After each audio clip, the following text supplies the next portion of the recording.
it's really surprising that a former minister tells you to stay in Silicon Valley. Turns out the motivation behind him saying that is because he encourages more Indonesians to be abroad. Yeah. So did you? I assume you didn't really take his word for it. No, I did Why did you not. came back to Indonesia? I feel like in Indonesia, there's a certain kind of wealth that people are not aware of, Which is which is relationship, like yeah. social wealth, family, friends. And I was doing a long distance with my girlfriend as well. So just to clarify, Oh yeah. yeah. But overall, I think it was hard living in, not just for me. It was hard to live in a very individualist society.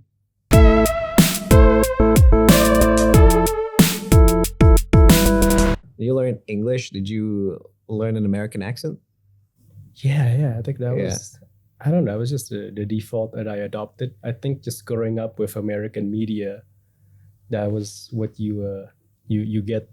And I think it also made me feel comfortable because like growing up with American content, like watching like a lot of TV, Ah like yes. even going to America later on, it's not too shocking to me. It's not too shocking because Yeah. you know exactly the you've already set your expectations. Yeah, you become familiarized Yeah. with like the shows that you watch, the movies you watch, Yeah. and the video games that you play. Uh-huh. The stuff that we that I had back in Australia was mostly the stuff that they given us in Commonwealth countries. So there was a lot of Doctor Who. There was a lot of Mr. Bean. There's a lot of these Commonwealth media stuff going on. So like British comedy. The British comedy, yes, and it really translates to how Australians they do comedy, right? They like to banter. They like to banter a lot, and that's the cultural roots of bantering in Australia can be found in the UK. British people they love to argue, they love to banter, right? But British people they do it in a way that is much more sophisticated, witty. In retrospect to the news and the development of the world, the Australians are a bit more universal regarding that. Yeah, so you lived in California, right? Oh yeah, by the way, forgot to introduce you guys to my guest today. His name is Gari Soedarjo. It's a J with a Y that's spelled like a Y. Very classical Indonesian, very classical Javanese family, right? He is the founder of Esaiku. So yeah, say hello to the audience. Yeah, so I found you. Let's tell the audience how we came to meet, right? I found you when my friend was applying. She was actually accepted already in Colombia at that time. She wanted to write essays, but her English was absolutely dog shite. And she did not know exactly what she should sell to be accepted inside a university as illustrious as Columbia. So she, masculine, feminine, forgot. So she decided to utilize your service, which is Esaiku, right? The a proofreading service that offers feedback on what you can put in your essays. So yeah, I'd like you to explain more about how you started off making Esaiku and what came to be that. Yeah, so back in between 2021 and 2023, I was actually working in the US. Yes. I was working in Silicon Valley. I didn't do tech though. Yeah. I was working in property management, which meant that I had to like communicate with a lot of people. And the way communication works in America and corporate America especially is that we don't use like corporate messaging. Yes. We use email for everything. Email. Yes. We use email. Best regards, kind regards, thank you. Oh, how sickening. How sickeningly formal corporate America is. Anyways, please continue. But yes. So back then, so when you're working in America and you're using email, and America being a very litigation-based culture, yes, you got to be careful what you write. Okay. Because everything you write is pretty much binding. It's on the record. Yes. Mm. It's on the record, which meant that I really had to be careful. I can't like say, I got to be careful, like try to be careful and not to say words like approved or okay pretty easily. So it was quite an interesting experience overall. And I think around that time, I had a friend named Ariel Adidevara, and he was a pretty smart student in university. He went to university in one of the top architecture schools in the US.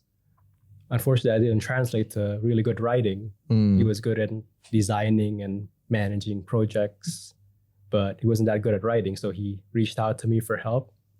And I wanted to test myself because, yeah, I didn't personally go to like a really like top school in the US. So I wanted to prove myself. Maybe I can help someone out.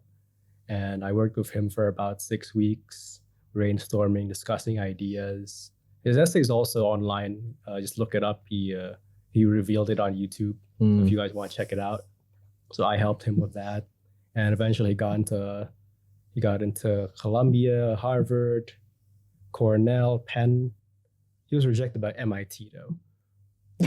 So 4 out of 5 though. He got accepted in all the Ivy League, but except he didn't get. He was rejected by MIT. Yes. I mean, yeah, go ahead. Please continue. Our hunch is that they're just very like engineering and like our hunch is that we can't really win MIT with like narratives and stories. It's yes, all about, like, MIT is all about scores, all about achievements, all about what you can win and what you can bring to the table, right? Exactly. Yes. Meanwhile, I feel like Ivy League, they at least try to share the pie with people with more nuanced backgrounds. Yeah. Exactly. So eventually got into all those schools, and I thought, hey, maybe I can help other people out. So I started Esaiku. And turns out writing is a big issue in Indonesia. Mm-hmm. A lot of people can't write effectively in English. They might have one idea, but when they write it, it turns out to be completely something different. And yeah, those are just some of the challenges that they have. Sometimes they write really long sentences. I don't know, maybe the culture here is filibustering. Just confuse they like to the audience and try to hope that they think you're smart by confusing them. And yeah, it turns out I just found product market fit. I was able to get a lot of clients. A lot of my clients have been accepted to like 3 of the top schools in the US, UK, Singapore as well. There was some students in Japan as well. How did they fare? So I think Japan is definitely a country that I'm still trying to understand. I realized that their culture is very different with ours, and with America and like the UK and like most of the West. So I'm still trying to figure out for those like Asian countries. But I think with countries like Singapore, for example, I think it's mostly like your qualifications and like maybe slide in some like community values. So yeah, I've done like hundreds of calls for like essay reviews, and yeah, so far I've been enjoying it. I see. So like you got the idea because your friend came to you because he can't write. Yeah. He's a smart student, but that doesn't directly translate into writing good. And you decided that, oh shit, it's a huge issue here in Indonesia. And that's where the business comes in, right? But I'd like to take us all the way back. How did you manage to end up in America in the first place? Because like you said corporate America is a culture that is a culture of litigation. Everything you say is on the record. It will be held against you or in favor of you, right? And that is something that only people who stayed in America for a long time would understand, right? So I would assume that you're in America for a long time. And so how did you get into America? So I actually went to university in the US for undergraduate. I got lucky. Even though my dad passed away a long time ago, my mom was still able to send me to school abroad. I first started at a community college for 2 years before going to university for another 2 years to complete my undergrad. Community college is basically like the cost-effective way of going to university in the US. Yeah. So like 2+2. Yeah. People who go to community college mostly people who just want to save up, or people who are not smart enough to go to university immediately and they want to like take a second chance. So I started off at community college at De Anza College for 2 years. It's in Cupertino, Silicon Valley. And after that, I went to a local university nearby, Santa Clara University. It's not one of those brand name ones, but I think it does a good job of getting job placement in the valley. And so I graduated high school in 2014 and graduated university in 2019 in December. I think in between I had a gap year due to money problems. I interned at like 6 companies during my gap year. But yeah, I'm sorry, it's a very long story. I'm trying to keep this go ahead. brief for you, but yeah, that's how I ended up in America. But how I ended up working in America is actually I got really lucky because sometime in 2018, I just returned from my gap year and my mom was there and we met one of my mom's friends and she suggested to me, hey, why don't you apply for the green card lottery, Gari? And then I was like, okay. And then I applied. I only needed to submit my pass photo. I didn't even use an updated pass photo. It was a photo I used the year before. And I just needed to submit my information and then hit submit in October, which is when the window for application for the green card lottery was open. So I applied for that and turns out I won, which meant that I was able to work in the US because as international students, it's really hard to work in the US because of the country's very like protectionist about their people. Yes. With the Republicans. In power, yeah. Yeah. Even if you're a national student, you can only like work on campus if you're still a student. So I was able to like advance into like the next stage of the visa, which is the green card, by winning that green card lottery. It's also called permanent residence. How many people actually win the green card lottery each year? I think like in the 10,000, 16,000. 10,000, and you're part of that 10,000. Yeah. So the chances is less than 1%. What are the chances, man?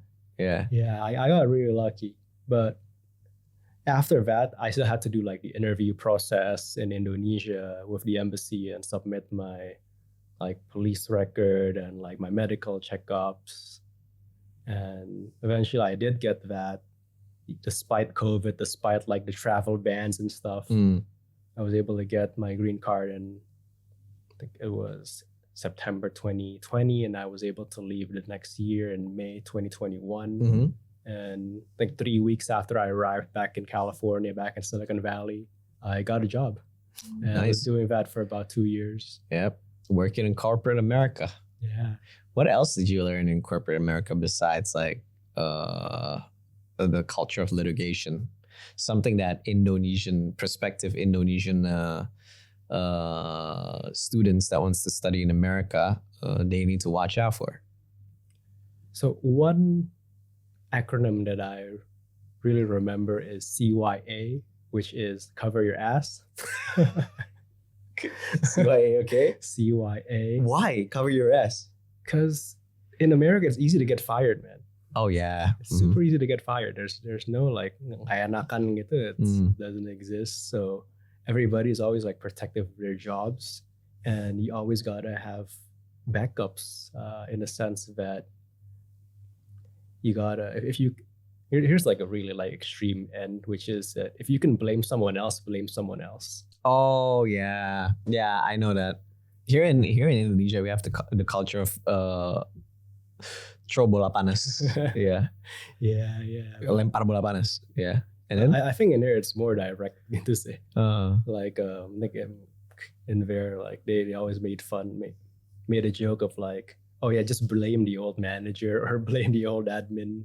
Like when Gari's out, just blame Gari for everything. Oh my God. Nobody wants to lose their jobs. Okay, nobody wants to lose their jobs. Yeah, so what CYA means is that let's say you give let's say like a tenant or a vendor says something, they give an approval, you gotta like save that message somewhere in your computer. So like if somebody asks like, hey, you said yes previously, I got the email, you gotta like show that evidence just to protect yourself. Yeah. I see. So you need to keep everything on record. You need to have receipts for everything. And then afterwards you need to be a bit ruthless and cutthroat. So I feel like Indonesian workers, what do you think of like Indonesian workers working in America? Do you think they were able to thrive? I think they would. I think they would. I feel like Indonesians are very hardworking. They're okay with working long hours. I see. Yeah, I think they would have an edge in America, in my view, in that sense. But again, I don't know when it comes to like communicating or like influencing like higher ups. But I think in terms of just working hard, they would excel in my view. I see. Let's go back to Esaiku, right? You've probably proofread around like, I don't know, hundreds of like prospective people that wants to study overseas. What can you learn about the students that put their application to you? What can you learn about them? What can I learn about them? Yeah. So I think most of the people who come to me, they're pretty smart in my view. I don't know if that was like a self-selecting thing, but most of them have performed like really well professionally, spent a couple of years like in the kementerian or like working in corporate Indonesia. Oh yeah, corporate Indonesia. And I'm lucky in the sense that I get to work with like really smart people. But even before that though, so I think, so I raised prices like sometime this year. Yes. And I did free calls before like I raised my prices. I used to, in total, I've done like 400 free essay review calls of 30 minutes each. And I think throughout that experience, this is before I cut that free call part. Like I saw like a lot of pretty bad essays, unfortunately. I've had like people ask like, I don't know, maybe it's through the comment sections or DMs. I don't know if it's trolling or not, but like they were asking like what's an essay? Okay. Kak, esai apa sih? Aku nggak pernah nulis esai, Kak. Okay, it's definitely trolling. Yeah, I mean, yeah. But with the level of our education, with the quality of our education, I'm not surprised if they genuinely ask that question. Yeah. You never know, man. I never know.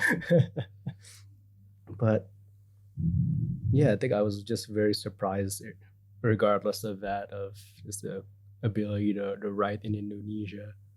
Like I didn't know it was a problem, to be honest. It's a huge problem.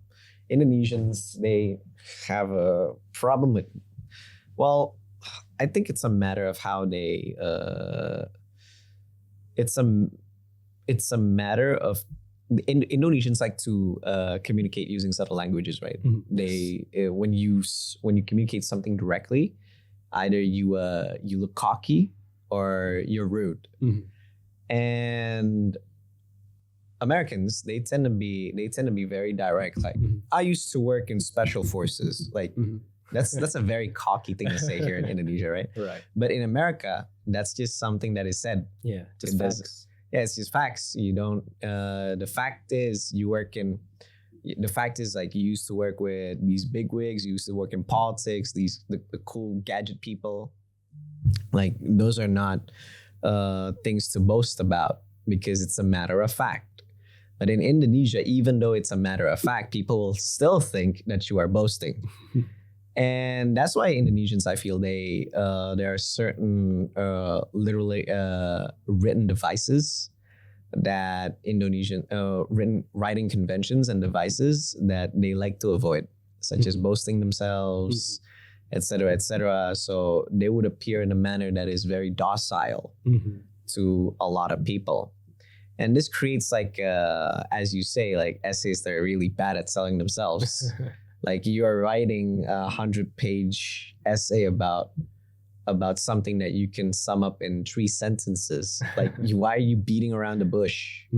Yeah, just say if you work at somewhere, just say with stern, decisive manner, I've worked with great people. in this particular industry, in this particular capacity, doing this, that. Problem solved. Yeah. But I don't think Indonesians, they have the capacity. They're like wishy-washy about it. I have a dream to study in America, like that. Yeah. Very wishy-washy. In corporate America, I don't think they have the need to entertain people like that. They want people that knows exactly their value.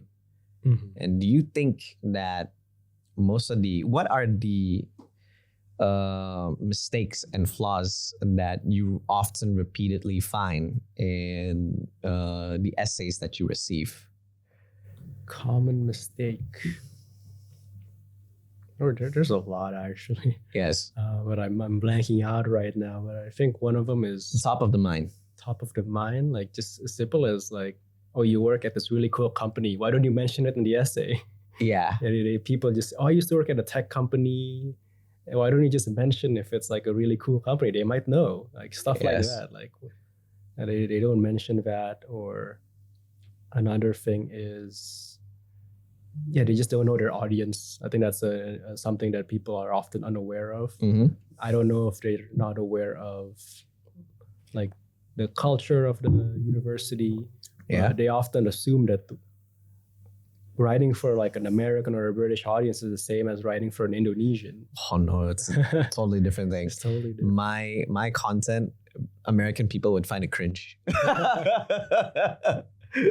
No way. I write for mostly Indonesian and Southeast Asian viewers. Yeah, I've posted my content once on 9gag, and people actually thought it was cringe. Most people in 9gag are normally from Europe and America, right? They think it's cringe. Oh. But in Southeast Asia, apparently people don't see me as cringe. They see me as just average. In Indonesia, like they see me as okay. Yeah, but yeah, please go ahead. Yeah, that's interesting. Yeah, it's interesting. Yeah, so that's one thing that I really noticed. To your point, why is it that Indonesians are like so indirect about things? Like, what's the historical context on that? I think it has to do normally with ethics. The way we are brought up is that we're a culture that gives due respect to people of position. If you're an elder, you automatically have respect. People automatically give you respect and they defer to you because you're an elder. As an elder, you are expected to have life experiences that would give insight towards younger people. That's for example. So that's why there is a deference to the elder, is deference to authority, because we try to be respectful. We try to be nice. But it doesn't address that we should be good, right? Why do we keep on doing this? Because it's nice. I don't want you to feel a certain way. I want you to feel like you're liked. Disagreements in Indonesia is often abhorrent. And I notice in corporate Indonesia, whenever the boss makes some decisions that is just totally bat guano,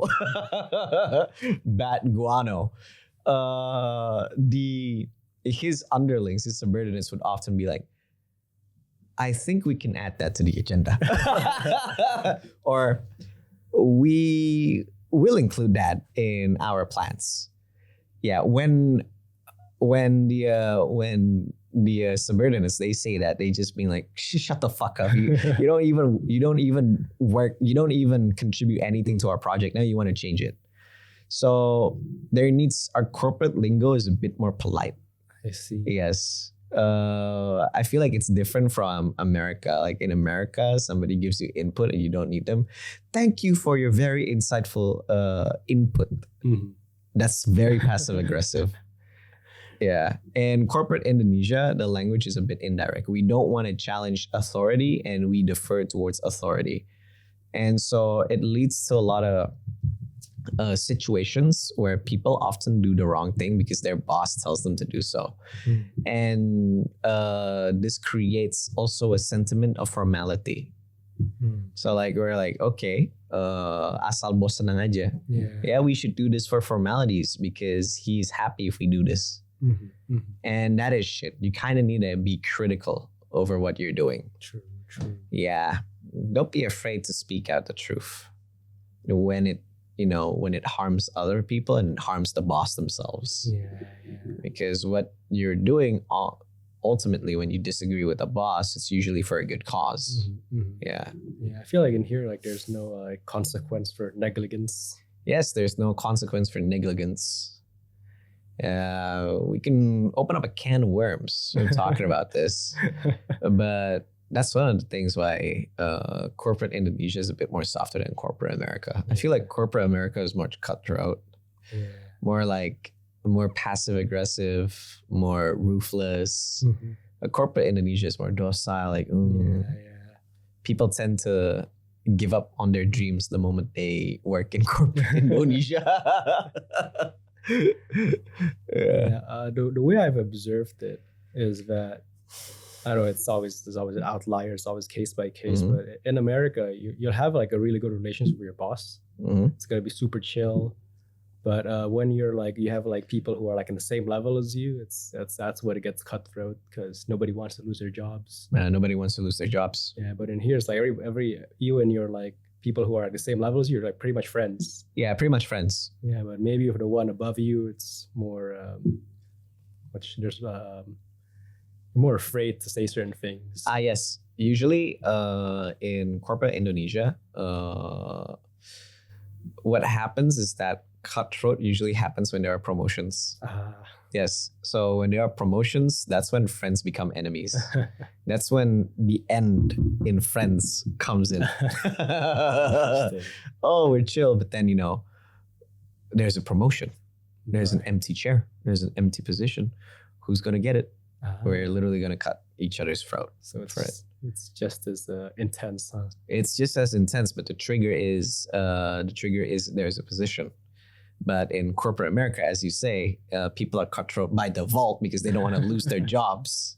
Yeah. Yes. Here in Indonesia, it's hard to lose. It's hard to find jobs, but it's also pretty hard to lose your job. Yeah. Imagine the HR department in Indonesia.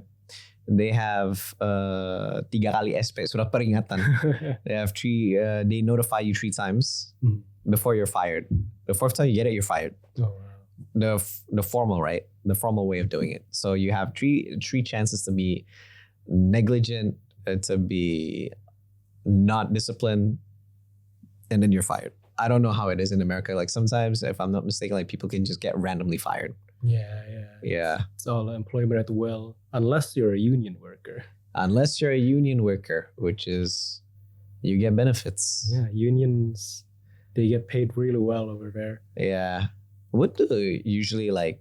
What kind of people usually write essays and send them to you? Like, what can you learn about these people?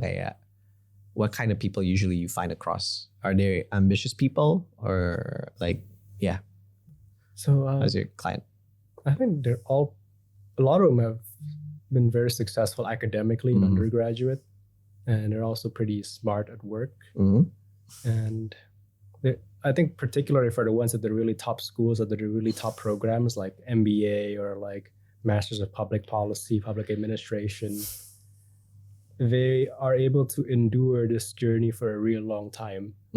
It's never just like you apply the scholarship once and then you get it, or like you apply to the school once and you immediately get it. If you ask them how long it took, it's multi-years, like 3 years, 4-year journey to get that all set up. So I think it's the resilience that I've started to notice from these students from these top schools, these top programs. I see. And you've been going at this business for like 1 year and a half, right?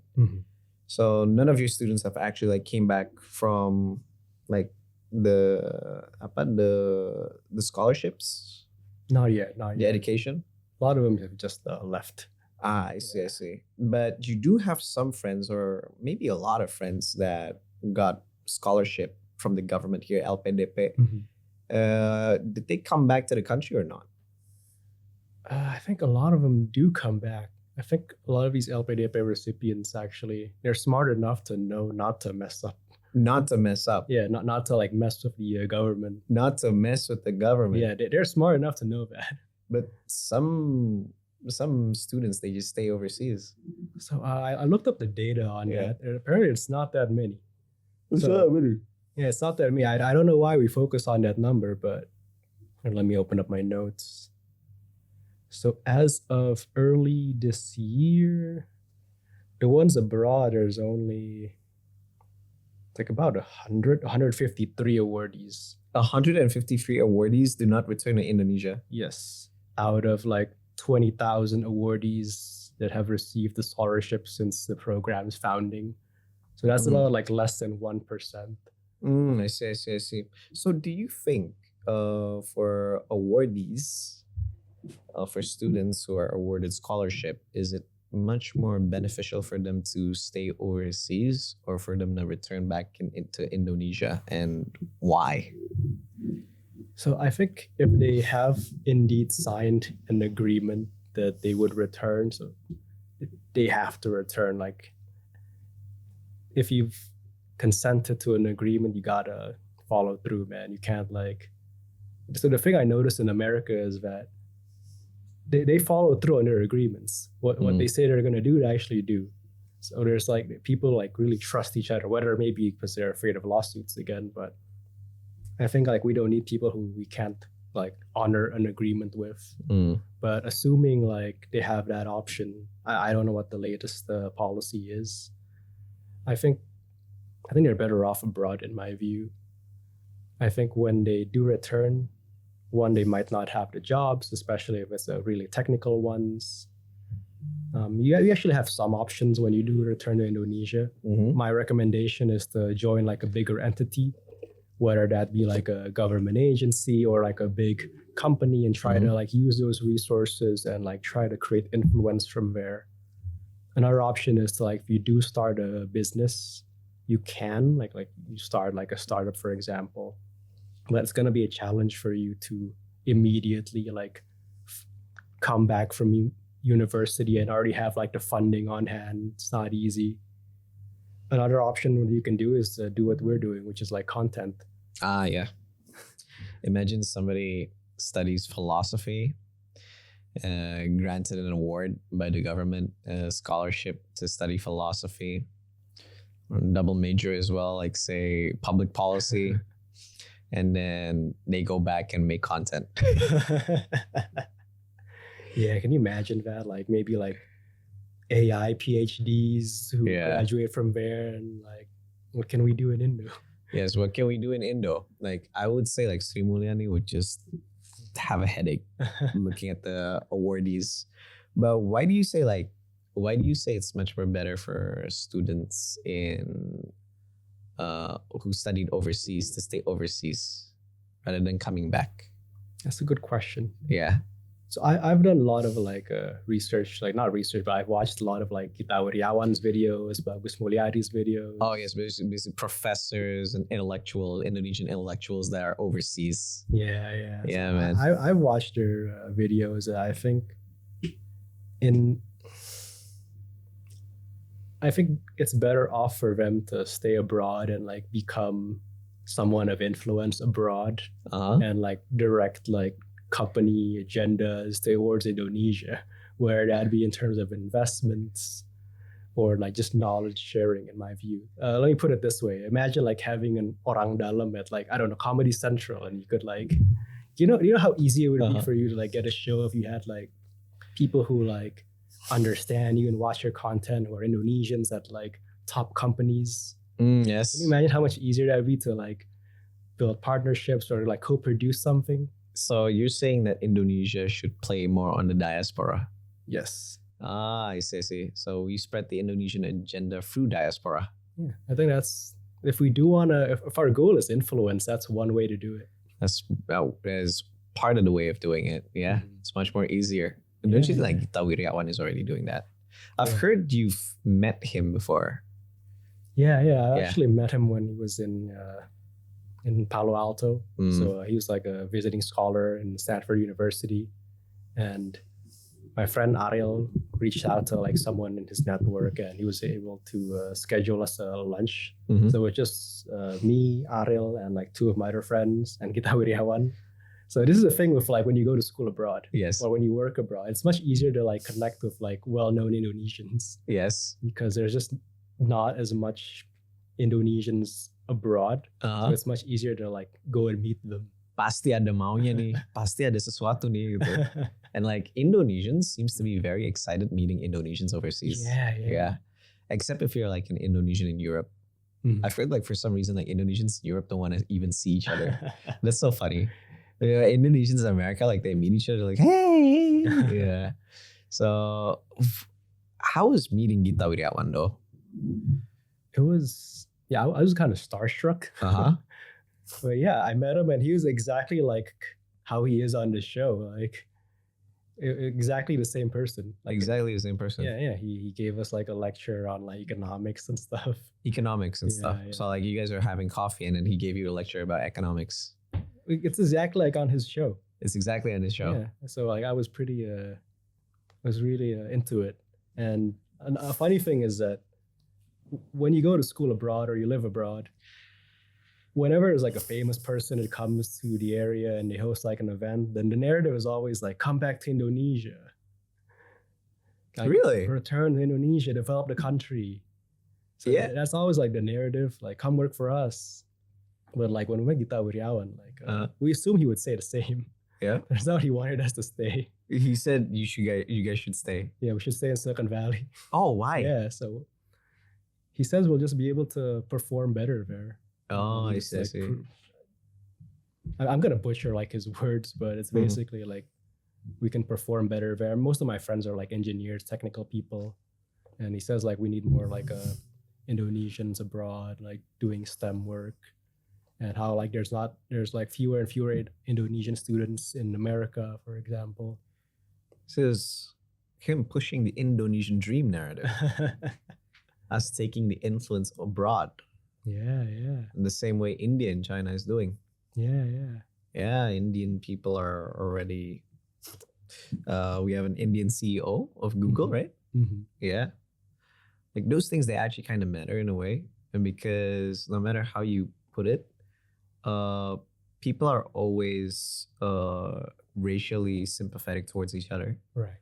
Like, Is that for all like countries though? Oh? Is that like every country is like sympathetic towards people from their own country, or yeah, I like- guess so. Oh, okay. I guess that's what I happens. thought it was like an Indonesian thing where I would say like Indian people do that as well, Mhm. in a way. I don't know about Chinese people. Yeah, Because- they do too. Because what I do know about Chinese people is that they often consider themselves their nationality first, Mhm. and then their ethnicity second. That's the case in Indonesia, though. Like I know Chinese Indonesians, they consider themselves Indonesian first and then Chinese second. Mhm. It's different from like Chinese Malaysians. Mhm. I have some Chinese Malaysian friends, and they say that they're Chinese first, Malaysian second. Ah. Yeah, but they're not Chinese as in national China, Chumkoran. No, not Chumkoran. They're like the people, the Han people. You know, not actually not the Han people, just Chinese people in general, Mhm. the ethnicity. So yeah, it's really surprising that a former minister tells you to stay in Silicon Valley. Turns out the motivation behind him saying that is because he encourages more Indonesians to be abroad. Yeah. So did you? I assume you didn't really take his word for it. No, I did Why did you not. came back to Indonesia? I feel like in Indonesia, there's a certain kind of wealth that people are not aware of, Which is which is relationship, like yeah. social wealth, family, friends, and I was doing a long distance with my girlfriend as well. So just to clarify, Oh yeah. yeah. But overall, I think it was hard living in. No, just for me, it was hard to live in a very individualist society. It was challenging, especially in America. So all that like stories of like loneliness and stuff, that's real, man. That's real. People And- go into the bar alone and be like,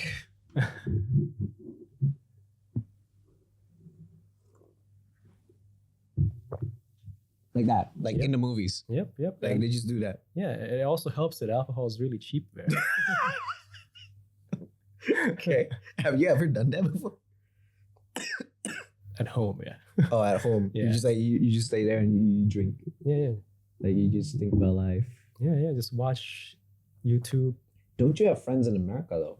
I do, but I don't meet them as often, and they're not that many. Don't you go on Discord? Do you game? No, I don't. You don't game. No, I don't. I see. I I don't see. game. I feel like it would be easier though if you're like part of like a religious community. Like a lot of Indonesians like have like a church community, or like some people also have like they have like kids there. I feel like it would be easier if you have like such communities or you have a family. But for me, like all of my family members are in Indonesia. All the friends that I've developed over the years, like 18 years of growing up in Jakarta, they're all still in Jakarta. So I felt like I was kind of missing out and feeling like I was a cog in the machine. But don't get me wrong, though, like we're making money in America is awesome, man. It's awesome. Yeah, it's enak banget sih buat nyari duit kalau di Amerika. Yeah. Like I remember getting my first Paycheck and you're shocked at the amount. Yeah, it was. I was so happy when I got my first paycheck. It was. But what's the first thing you bought with your paycheck? I don't remember, man, but I remember I was really happy because I think I did the math, and like what I worked in a day, it would take like a week to earn in Indonesia. A week to earn in Indonesia. Yeah. Oh my god. Yeah, and electronics are also like cheaper there. Mm. So if you do the math, you could afford more electronics if I wanted to. Oh, damn. That's insane though. Yeah. But like I thought America as a society, you can like speak to people randomly.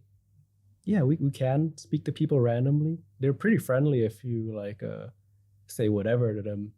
The thing is, it's how you pierce that soft skin and go deeper. Oh, it's Yeah. soft skin of like strangers, right? Yeah, like Yeah. it's jadi kayak going into that inner circle that's much harder. I feel like in Indonesia, like It's don't much have more to- easier. Yeah, much easier to like really like build a connection with people. Oh, Yeah. I see. Yeah. But in America, it's a lot harder. Yeah. At the end of the day, we're all on our own. Oh, damn. If even America is lonely, I shudder to think what is happening in Korea and Japan. Oh Yeah, I heard like stuff is going crazy. yeah. My friends that studied in Japan, they are very lonely. Like you talk about America, but I love how the first issue you talk about America is its culture. You don't talk about loneliness. When you raise the issue of loneliness, it is towards the end of our discussion, right? Mhm. Meanwhile, like a lot of my friends that used to live or study in Japan, loneliness is usually one of the first things that they would talk about. Oh, wow. Yeah. And so you would understand that it's at the top of their mind. Mhm. Yeah. And in America, even though you are lonely, you can still strike up conversations with random people, but it's really hard to like pierce that soft skin, right? Yeah. And go into something deeper. Yeah. But in Japan, it's hard to strike up conversations with strangers without without Without looking creepy. without looking creepy or no context. Yeah. And yeah, it's a prevalent issue in Japan. You can only talk to like those random ass people if you're at school. Mhm. You go to the same school as them, you go at the same work as them, or you're in the same group as them. Mhm. Here you can't. Yeah. Yeah. So damn, even in America, people do get lonely. Yeah. Yeah. One of my friends once said like, so his coworkers are like all old people, and like my friend said like, yeah, a lot of my coworkers, they don't have best friends. Which as an Indonesian is like mind blowing. Like In Indonesian, if you don't have best friends, that's literally social, off yourself. I can't say the word, else I get demonetized. I know Yeah. what it is, man. It's like social offing yourself, man. Yeah. Yeah, but like in America, no best friends. That's insane. How do Mhm. people survive? Yeah. I mean, I used to think I know a lot about America, even though I haven't stepped I haven't even stepped foot there. Oh, you should, man. Yeah, and I have a lot of friends from America, and they tell me stuff about America. But the reason it sounds good is because they're American. Yeah. Yeah, but what happens if you put an Indonesian in America and have him go through 7 years? Most of my friends, most of my Indonesian friends that study in America, they only study for 2 years or 4 years. Never 7 years. 7 years, you experience a lot of things. You're practically an American at that point, right? But 4 years, you're just a visitor. Right. You're gonna go back here. And I love how you appear less American than most of my friends who used to live in America to study abroad. Like for some reason, they spend like 20 years, they spend 20 years in Indonesia and then 4 years in America. But then when they came back, they're very American, super American for some reason. It doesn't make sense, but you don't appear American at all. That's the thing. But then I know that you've got that American blood in you the moment you say litigation on the record. Like those things are very American. Yeah, it's insane. I guess like, do you consider yourself somewhat American in a way? I think the past 2 years working in America, it transformed me a lot. Even though I already went to university there, yeah, I think even after graduating, I went back to Indo. Like I couldn't find like my purpose or my jati diri. Gitu. I just thought I couldn't perform. Gitu. Then when I started working in America, I realized, hey, I'm actually pretty good at like communicating, managing people, and yeah, like the challenges I had in Indo of like communicating, like dealing with like the Indonesian jokes and stuff, like that wasn't a factor anymore, and I was able to like actually become more confident when I was working in America. So that definitely changed me. So yeah, I think I was able to become more sociable, be able to be more direct. So I highly recommend people if they can work abroad. I think like just going to school abroad is like half of the experience, because again, like when you're going to school abroad as an Indonesian, like you're probably not hanging out with a lot of Americans. Yes, definitely. And Americans come in different sizes and shapes, and they'll naturally rub off on you. Yeah. But let's take the conversation back to Indonesia, right? We've been talking about America for the past like 20 minutes. Now let's talk about Indonesia. Do you think there is brain drain happening in Indonesia? I don't know. I don't have the data, but I think Indonesia has a lot of comforts that would make a lot of people want to live here. I think I read online or somewhere that a good way is to actually just make money in America and retire in Indonesia. Because of like the currency differences, and it's also getting more expensive in America. Some people say retire at the age of 40 and move to Thailand, move to Pattaya. Be a Pattaya sugar daddy. I get that. Yeah. But yeah, I think there's a lot of comforts that come with Indonesia. I think if like anybody wants to like prevent like any quote unquote brain drain, I think just keep Indonesia comfortable, like keep it safe, and it's already like doing a lot of things well compared to America. Like I feel like Indonesia is actually a pretty safe place, like based on the data. Again, I don't know if the data is like accurate or not, but I think homicide rates are also like very, very low in Indonesia. So I think there's a lot of like great things that is going on here in my view. Yeah, I feel like if you're like super privileged in Indonesia, like you're not gonna get homicided. Yeah, unless if you're like from the lower class, you live in the slums, then yeah, definitely homicide. But in Indonesia, like rich people homicide rarely happen. It only happens like when you have bad blood of business. Yeah, business people are often really cutthroat, and I mean literally cutthroat. Oh my gosh, yeah, that terrifies me, man. Yeah, that's business.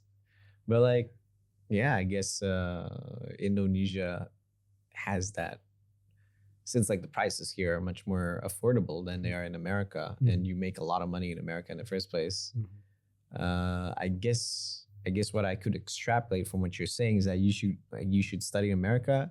You should stay in America for a few years and just swallow that pain and loneliness, tank it, fucking tank it, raw dog it, raw dog it.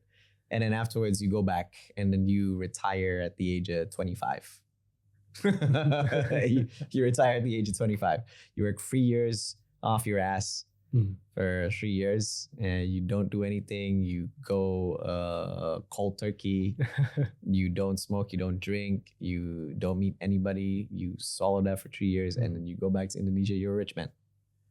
Yeah, because I mean, you can actually make a lot there. Even like AI PhDs, like computer science PhDs in America, they can make like, if you work in big tech, like $400,000 a year in like total compensation, which I think in just salary and total compensation, that's a lot. And that's not even like, you don't even do sales or like manage people. So I think that's a lot. That's a big reason why like people really want to like stay abroad, is the salaries. You're like, the base salary is insane. Yeah. But again, like for me, I ended up going back here for like relationship, but I do acknowledge that like for a lot of people, they might not have opportunities in Indonesia.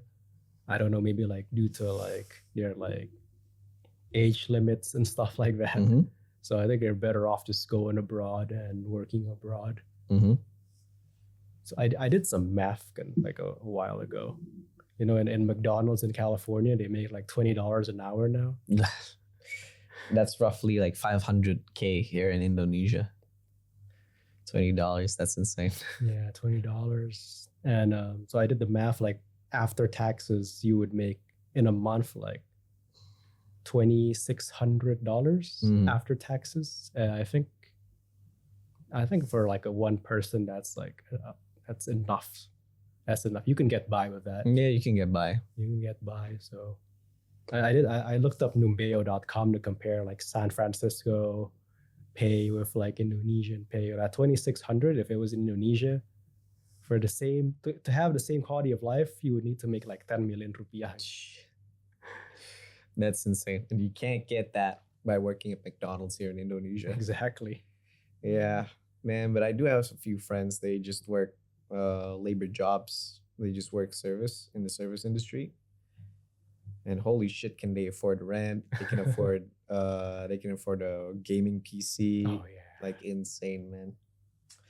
Anyways, anything you'd like to say to the audience, the base Indonesians, about Esaiku? Maybe for any Indonesians that like to study abroad, you can send your essay to Gary here and he'll proofread you.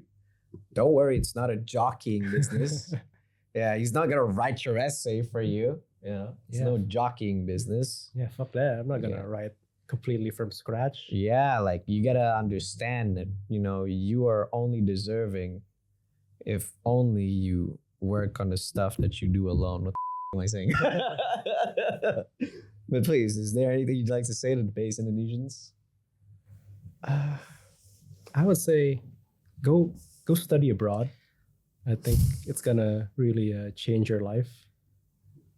And don't limit learning to just school and university. I think there's a lot of ways to learn.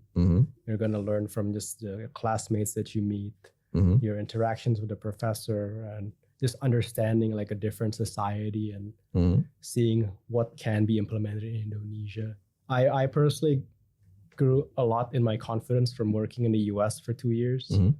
Like it really, really changed me. And I want other people to experience the same thing. And if you're having challenges with writing, I can definitely help out.